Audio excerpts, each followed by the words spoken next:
terkait dengan tuntutannya berapa lama dan sebagainya. Nah, yang pasti kami berharap bahwa pertama status JC-nya akan diputuskan sekarang. Yang dimasuk di dalam surat tuntutan.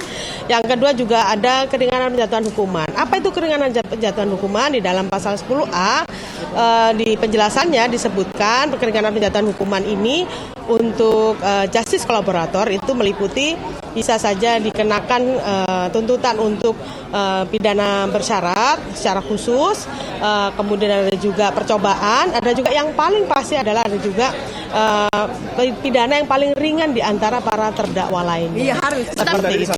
Kuasa hukum dari Eliezer bahwa LPSK telah memberikan surat rekomendasi kepada jaksa penuntut umum. Bisa jelaskan surat rekomendasi seperti apa? Ya, satu pertama kita mengirimkan 2 kali surat ya. Pertama itu surat rekomendasi yang bersangkutan sebagai justice kolaborator Richard Eliezer dalam hal ini.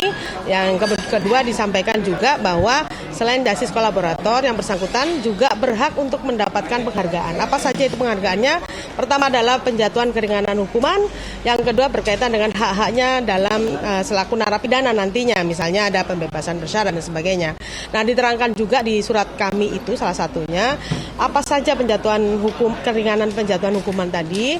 Yang tadi saya sampaikan ada soal pidana bersyarat, kemudian ada percobaan, pidana percobaan, ada juga tuntutan pidana yang paling ringan di antara para terdakwa itu. Jadi yang disebut keringanan hukuman seperti itu. Eliezer kan sudah ditetapkan sebagai JC mengajukan pada tanggal 12 Agustus yang lalu ya Bu ya. Betul. Sejauh ini evaluasi ataupun analisis pemantauan dari LPSK sendiri seperti apa sih?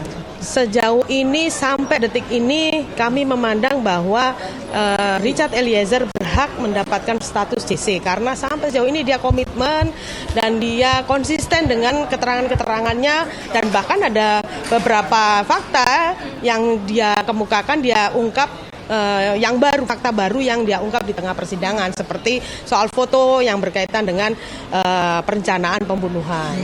Oke, Bu, kondisi Eliezer saat ini bagaimana Bu? Untuk bagaimana kesiapannya juga nanti untuk menghadapi sidang?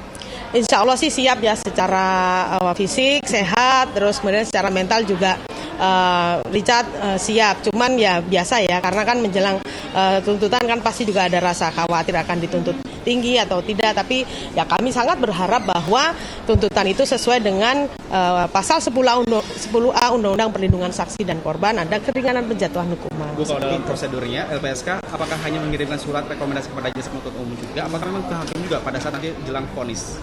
Ya, kami menyampaikan bahwa surat tersebut supaya surat rekomendasi kami baik itu berkaitan dengan statusnya sebagai JC maupun surat sebagai penghargaan sebagai JC-nya kami layangkan memang ke JPU. Nah, kami juga tembuskan kepada beberapa pihak, salah satunya adalah majelis hakim yang kemudian yang menyidangkan kasus ini dan kemudian juga kami layangkan ke penasihat hukumnya seperti itu. Jadi kami harapannya pertimbangan-pertimbangan kami kepada yang berkaitan dengan status Richard Eliezer, terdakwa Richard ini sebagai justice kolaborator dan sekaligus komitmen dia, konsistensi dia dalam mengungkap kejahatan ini menjadi pertimbangan khusus bagi hakim nanti kemudian memutuskan hukuman pidana bagi Richard.